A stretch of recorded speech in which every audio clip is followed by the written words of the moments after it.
Augustine, in his later years, reverted to his prior pagan ideas and thereby contradicted all previous Christian authors, himself included. These are facts, folks. Compare it. Now let's get into the topic. Class is beginning. We're going to do a deep dive in the fathers, and you're going to be amazed at St. Augustine. And I'll probably start with him first. I'm going to show you that an argument that we use today, that we use today regarding what it means when our Lord says of their hour no one knows, where we cross-reference 1 Corinthians 2:2. Guess what I found as I started going through St. Augustine? I'm starting to really love St. Augustine. Let me explain to you my difficulty with St. Augustine. Class has begun. May the Lord keep us steady.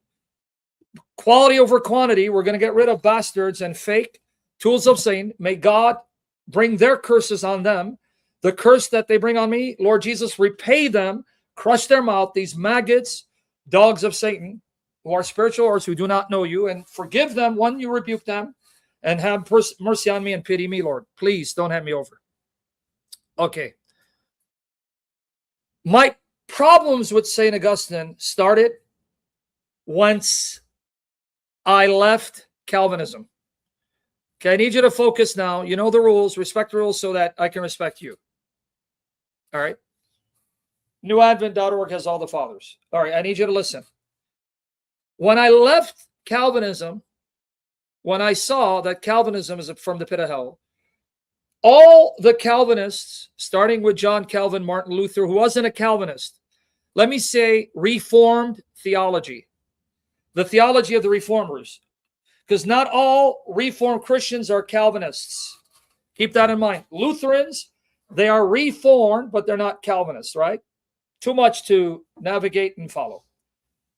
Martin Luther, John Calvin swore by St. Augustine because St. Augustine, after year 407 AD, and I'm getting this from Augustinian scholars, right? Are you listening? Lord, keep our numbers steady for your glory, not for my praise. Okay. According to Augustinian scholars, St. Augustine was a Manichaean. Gnostic heresy. Manichaeism. Manichaean. I don't know if it's pronounced Manichaeanism or Manichaeism, but a man named Manichaeus. They were hardcore predeterminists. This is according to Augustinian scholars. Augustinian scholars, right? St. Augustine was a Manichae. They held to hardcore predeterminism because they were marrying Christianity with Gnosticism, perverting Christianity and their Gnostic views, producing a hybrid form of Christianity that taught that everything is predetermined, right? So the Manichaees held to a hardcore predeterminism. Everything is predetermined. So you would have Christians who are not Christians, who are Gnostics, but claim to be Christians, who are marrying these views taken from Greek philosophy and paganism. That's what the Gnostics were. The Gnostics were a group of individuals who tried to mix Greek philosophy, pagan views with Christianity, corrupting Christianity, right? Anyway, St. Augustine was a Manichae. So he came under the influence of hardcore predeterminism. But when he converted, he joined the church in condemning Gnosticism and Manichaeism and condemning the view that everything is predetermined. So the original Calvinists were the Manichaeans, Gnostics. Did you guys know that? The original individual groups that taught hardcore unilateral predeterminism, that God predestined, or that simply everything is predetermined, your thoughts, your actions, did not originate from Christianity. It did not originate Christianity, from Christianity. It came out of the Greek philosophical pagan views and beliefs that they brought into Christianity, corrupted Christianity, and created a hybrid that was neither Christian nor Gnostic. All right. When Augustine converted, he joined Christians. Brother, do you want me to now muzzle you and send you packing like a dog? I know you guys pay lip service saying not everything is predetermined, but when I ask you the right questions and I say, if a man chooses to molest a girl and acts upon it, was that act that he committed out of his sinful nature predetermined? Because if it wasn't predetermined, would he have done that? Stop being a stupid dumbass thinking that your flavor of Calvinism that denies hardcore predeterminism because of your appeal to compatibilism salvages your God from predetermining even the choices you make and the proclivities you have in carrying out those sinful acts. Shut your pie hole, dude. I came out of your satanic worldview and your satanic doctrine from the pit of hell, faith alone as defined by Martin Luther, son of Satan. Your teaching is not biblical, nor is it historical. Shut up. Stop the lies. I know the view. No, we don't believe God predetermined everything. But if I ask you, dumbass, if someone molests someone, God had not predetermined it. Could he have then carried out that act of molestation? You'd say no. So shut up with your lies. Dumbass. Not everyone believes in hardcore predeterminism. When push comes to shove and we come to the logical conclusion of your system, you do believe that, you fake coward, dumbass son of Satan. Okay? We don't believe in hardcore predeterminism. Well, hold on. Though you pay lip service. If a man wants to molest a child, but God hasn't predestined him to do it, will he do it? No. If a man molests a child and he acts upon it, was that part of God's decree? Yes. Stupid, lying dumbass. As if we don't know. Anyway. Yeah, we're not every Calvinist, but you shut up, you lying, wicked, demonic bastards of Satan. Because you're the cowards that don't admit what the logical conclusion of your system is. And you wonder why I get upset? Don't believe these cowards. Push comes to shove, they're going to confess you. Yeah. All rape is decreed by God, though it's committed by the sinner out of his own desires and proclivities, because he's born sinful with those proclivities, and he acted upon them willfully. Could he have desired to have lust for a child to molest her and act upon it wasn't decreed? No. Shut up. Stupid, man. Yeah. James White is more of a man than you. At least he's honest that his fake God determined even molestation. Anyway, for the rest of you, coming back, let's listen. Need you to listen. Stupid, lying bastards, dude. Ask the right questions. They're going to discover, yeah, but, you can't flatten it all out. You're flattening it all out. You got to believe in the decree. God is a decree. And you got to know that we're born sinful. And we're simply carrying out the desires of our hearts. And God is, yeah, but you dumb little bastard. Who decreed that Adam, who didn't have disordered intentions, did not have a sinful nature, who decreed that Adam would sin? Or did God not decree it? God did. So who decreed that Adam would sin, corrupting his nature, begetting children with corrupt natures and corrupt desires? And even though the desires for my corrupt nature that God decreed should come into being, you believe that the Lord restrains any desire that's not part of his decree. So if I desire to murder Joseph, but God doesn't want Joseph to murder, he'll intervene. But if I desire to sell Joseph into slavery and God decreed it, it'll come to pass. Stupid, man. Dumbasses. Yeah, but not every Calvinist. Yeah, but you're an inconsistent, cowardly, satanic bastard, son of Satan, because you don't take your system to its logical conclusion. Man, dude, stupid, dude. Fake Christian, fake God, fake doctrines, a pervert like Martin Luther and John Calvin.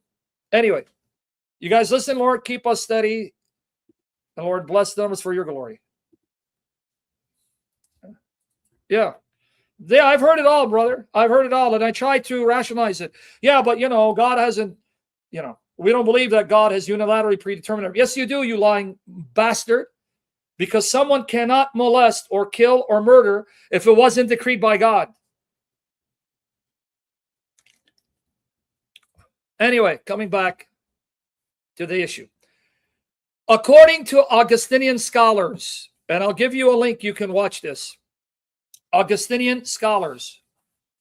When Augustine converted, he abandoned his Manichaean ideas, opposed Manichaeism, and agreed with the church that God has endowed human beings with free will. Do you know that? You will find up until the 5th century, listen to me, learn, don't let the demons manifest and distract us. You'll find up until the 5th century, Christians with one voice attacked the Gnostic pagan views, defended the notion that God gave humans free will and that God works through free will decisions to bring about his perfect will. Augustine, prior to 407, right? No way. Am I really spicy, brother? Then go and find something that's very mild. Augustine, rejecting those Manichaean notions, joining the Church Universal, and affirming that God has not decreed, predetermined the actions of creatures in every instance, but has endowed them with free will. Mind you, that doesn't mean God won't intervene and stop free will choices. He does that all the time. But he didn't predetermine every action, desire, word that creatures do. He knows their choices and works through them. Okay? That's the view of the church. In fact, if you think I'm lying, that the early church condemned this hardcore form of Gnostic, Manichaean predeterminism, are you aware that John Chrysostom butchers the Calvinist butchering of John 6:44, which is a Calvinist proof text where it says, no one can come to me unless the Father draws him, which James White and others use to prove God has to decree whether someone will be regenerated by the Spirit and come to Christ, otherwise you won't come to Christ. Are you aware that's a Gnostic spin of John 6:44 and John Chrysostom condemns it? Do you guys know this? Do you know this?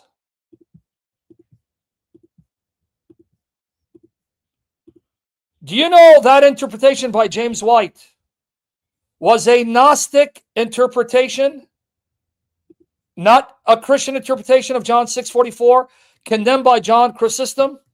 Here it is.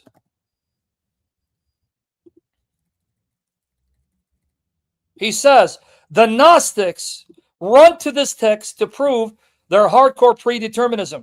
In other words, this was not the Christian interpretation.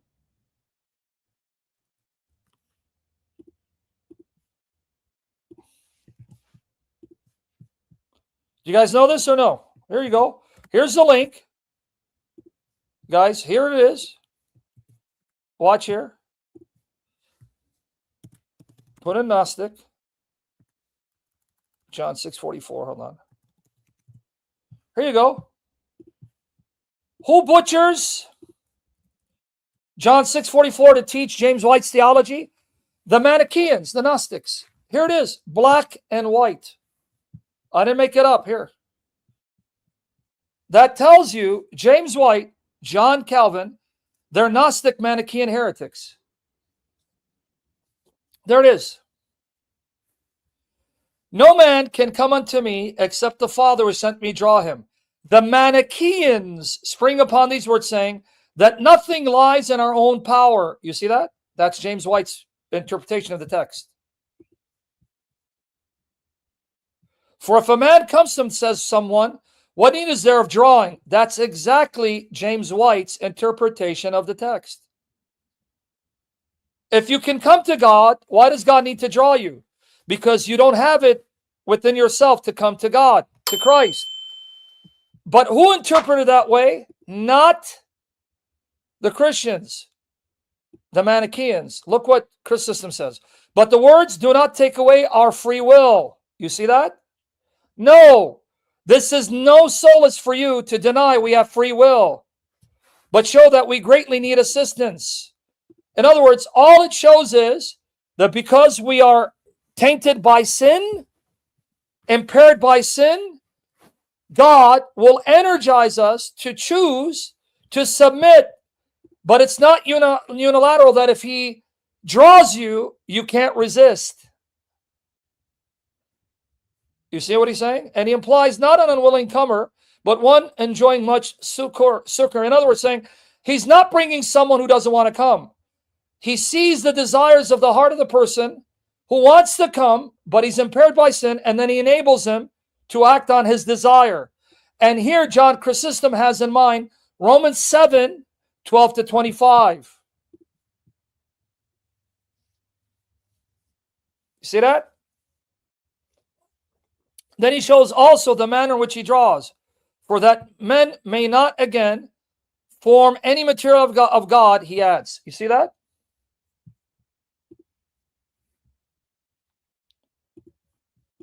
So who uses the text to say you're dead in sin and capable of coming to God?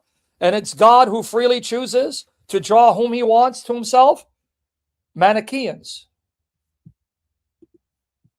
Manichaeans. You see that, guys? Or you're like bored with this topic? Because it ties in with St. Augustine. Now, St. Augustine, when he joined the church, he abandoned those Manichaean notions. And he agreed with the church. No, God has endowed you with free will. And when you desire God and want to be close to God, he will then empower you by the Spirit, right, to make those steps. That's how he draws you. But according to Augustinian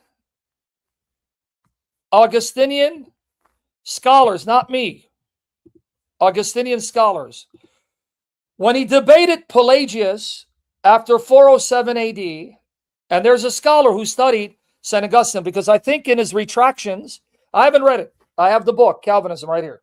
I can show you quotes where John Calvin says, if you want to read what I believe, read Augustine. Do you want me to show you those quotes? I'll show it to you. So you'll see why I had trouble with Augustine when I left Calvinism. I'll explain it. I can show you the book, and I can show you the quotes where John Calvin says that he is so filled with Augustine's writings that if you want to know what I believe, just read St. Augustine. But look how selective. Only when it came to predestination. All right? According to this scholar that I'm about to show you, St. Augustine said, if you want to understand my progression in thinking, read my books chronologically. Read the first book, and then read all the books I wrote to the last one, because you're going to see the flow of my thinking, the progression in my thinking, and how I changed. That's why right before he died, he was writing retractions, but he died before he finished. In the book, Retractions, he's commenting on things he believed that he's wrong and he no longer holds to. He's retracting it. Is it called retractionis? So only the Lord knows if Augustine finished it, what he would have retracted from his previous teachings. You guys know that? Retractions. See if you find it. I hope you guys don't think it's a waste of your time. He didn't finish it. He passed on to be with the Lord. I don't know if it's even online. And he says, read my books chronologically. Read the first and then read from each subsequent book to the last. So I don't think they have it online, huh? Why would you not have Augustine's retractions? Yep, it's not online.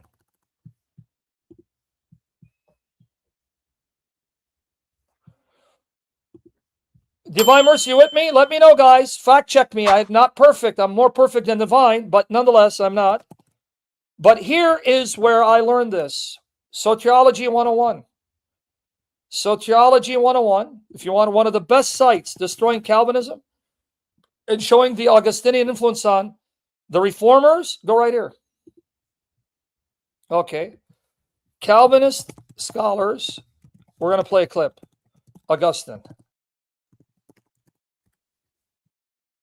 Why Augustine? Was Augustine the first to introduce Calvinism into the church?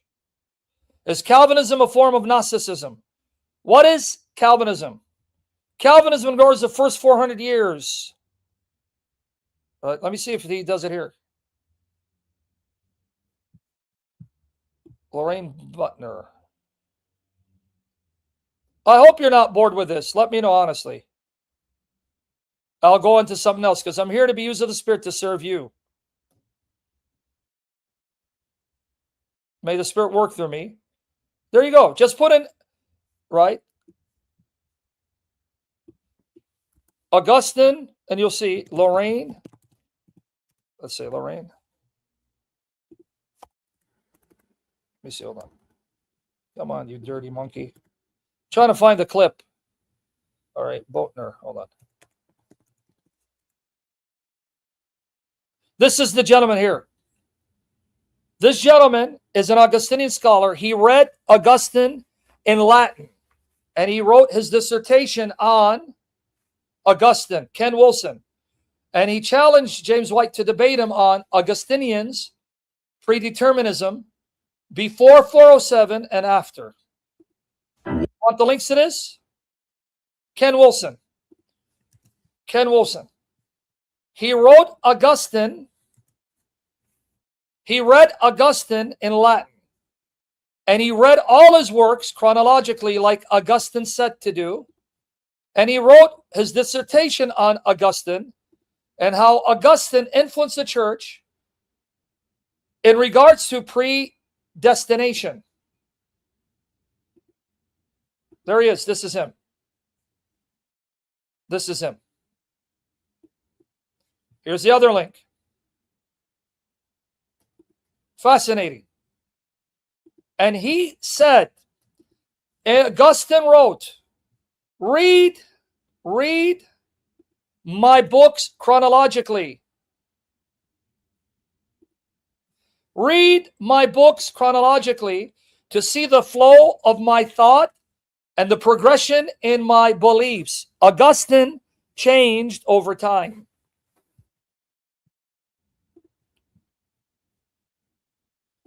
Predestination, as you define it, is not true and biblical unless you're predestined for me to crush you like a bastard son of Satan. Shut your pie hole, you fake son of Satan, because if it's predestined, then this is predestined for me not to believe in it. Shut up and get out of here, bastard son of Satan. Right? The demons are manifesting. Buddy, that's old news, dude. Sahidic John 1:1. Get with the program. Good night. Now, everyone else listening, the dumb bastard doesn't understand. We affirm predestination, but he's too stupid because he's predestined to be a stupid, satanic bastard, son of Satan. Predestination is something we affirm, not your satanic doctrine predestination, you son of Satan. But you're too stupid to understand. No one denies predestination. It's how you define it. But this was predestined, according to your view, for me to call you a bastard, and it was predestined for me to reject your view of predestination. So why are you barking? Unless you're predestined to bark. Bastards, dude. Anyway, everyone got it so far? Now that we went through this long spiel, what's the point I'm getting at? According to this Augustinian scholar and even Calvinists, the church did not understand predestination for the first 400 years until Augustine. That's what they say. Calvinist scholars like Lorraine Butner say the church did not understand the biblical teaching on predestination for the first 400 years, and they pretty much affirmed human free will until Augustine. These are Calvinist scholars who are trying to look for their views in the ancient church, can't find it until Augustine. This means that pre-407 Augustine joined the church in affirming God's foreknowledge, human free will choices working together for God to bring about his predetermined purpose. Okay? But then they say, this is what the Augustinian scholars like Ken Wilson say, when he debated Pelagius, Augustine reverted back to a harder form of predestination. So due to Pelagius and his debate with Pelagius, Augustine ended up embracing a view of predestination that became hardcore, similar to his Manichaean beliefs. And hence, from Augustine forward, this view of predestination became acceptable by many Christians, though the majority of Christians still rejected it. Okay? So far with me on Augustine? So far, you with me on Augustine? All right. Now, when I left Calvinism, that bothered me because I no longer believe the Bible teaches the Reformed doctrine of predestination, the Calvinist doctrine of predestination. So I didn't know what to do with Augustine. The second thing that bothered me about Augustine, I hope you guys are not bored with these details. I'm telling you my journey, is that St. Augustine is often appealed to by Calvinists to affirm that we are condemned in Adam, we are born guilty in Adam, because when Adam sinned, we sinned in Adam. Adam's guilt became our guilt. So infants are not just born sinful, but guilty and deserving of hell. So Augustine taught that even unbaptized infants go to hell. That bothered me. Okay? So who are they appealing to? St. Augustine. And I'm going to give you the receipts. Some former Calvinists and also Augustinian scholars showing you why Calvinism is from the pit of hell. John Calvin is the dog of Satan with Martin Luther. Okay? You want to see what John Calvin said about Augustine? You guys okay with this? That I'm preparing you? Because I'll do at least 2 sessions. Right? 213. Kenneth Wilson. You remember Kenneth Wilson? That gentleman we just saw and I sent you the links to? He's an Augustinian scholar. So Augustine bothered me. Augustine bothered me. There you go. Right here. Calvinism is Augustinianism. See that? He really bothered me because the Calvinist reformers were appealing to him. Augustine, prior to his conversion, here it is, was trained in pagan providence. All right. Now note this heading. Augustine, in joining the church up until 407 taught human free will actions not predestined by God. See that? See, I tell you, I'm not making it up. I'm not a scholar. I'm just telling you. Right? What the scholars say. So Augustine, prior to 407, here, he mentions that in AD 412, Augustine disrupted that unified voice. Here, let me read it to you. Ready? Do you want me to read some snippets? You guys mind? All right. You guys ready for me to read some snippets? Let me know, guys, if you're enjoying this. And then I want to show you what John Calvin said about Augustine. It's right here, Kenneth Wilson. Let me know, okay. Calvinism can boast of its extremely logical systematic theology, along with an impressive pedigree of adherents over the centuries who argue for its foundation. However, does it have a firm foundation historically? Some Calvinists claim to have found Calvinistic theology in early church fathers, but for the last 4 centuries, since 4 centuries would be that, what, 16th century? Scholarly Calvinists have freely admitted that Augustine was the first Christian to lay the foundation for a theology of divine determinism and its corresponding anthropology. Listen. So what do Calvinist scholars say? They can only trace their views of predestination to Augustine, and that's after 407 AD. Alistair McGrath explained the pre-Augustinian theological tradition, the tradition before Augustine. Here it is, so you can see highlighted. So I underlined it too, you see? Right here. Right there. Okay. English crazy before I block you. Practically of one voice. All the writers prior to Augustine, universally one voice, did what? Is practically of one voice in asserting the freedom of the human will. You see it? The church universally, with one voice, up until Augustine, said, man has been given free will. He can make actions based on free will that are not predetermined by God. Okay? I'm not making it up, man. I'm not that smart. So then what happened?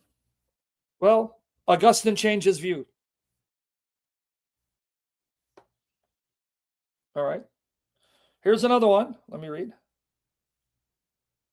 Augustine of Hippo. Here he says right here. Calvinism is Augustinianism, page 215, that's page 14. For this reason, we must understand how Augustine developed and in critical ways departed from traditional Christian doctrine, especially in his writings on divine determinism, human depravity, and the loss of free will. Augustine of Hippo was brilliant, right? And his writings on the Trinity, exactly. His views on Trinity were magnificent. Other doctrines, but he was also the only major figure in Christian history who could boast of being discipled within all 3 of the ancient world's most severely deterministic pagan systems. Before he became a Christian, Augustine was steeped in Stoicism, Neoplatonism, and Gnostic Manichaeism, all hardcore predeterministic views. All prior Christian bishops and authors had rejected this pagan predeterminism. And I just read John Chrysostom. They rejected it. So let me read. Quote, and who's he quoting? David Ferguson, Predestination in the Oxford Companion to Christian Thought. Quote, throughout the early centuries of the church, right here, theology was marked by an emphasis upon the compatibility of divine foreknowledge and human freedom, largely to combat Stoic determinism and astrological fatalism. You know what he's saying here? See? The Christians taught God's knowledge of the future did not predetermine human action. Humans were given free will by their Creator to choose to act, and God could then foresee and work through those actions, not predetermining them. And that was their voice to attack Stoicism, that everything was predetermined and things were predetermined by the stars. Okay? That's what they all taught. Until when? God's control over the future is determined by a foreknowledge of human choices. Divine election is in part a function of this foreknowledge, what he foreknows. The manner in which God will determine and govern human life is fixed by an awareness, not because he decreed what you're going to do, of the ways in which freedom will be exercised. You see that? Although, here now he says it, Wilson, rejecting divine predeterminism in his early writings. In his early writings, Augustine rejected predeterminism. Augustine, in his later years, reverted to his prior pagan ideas and thereby contradicted all previous Christian authors, himself included. These are facts, folks.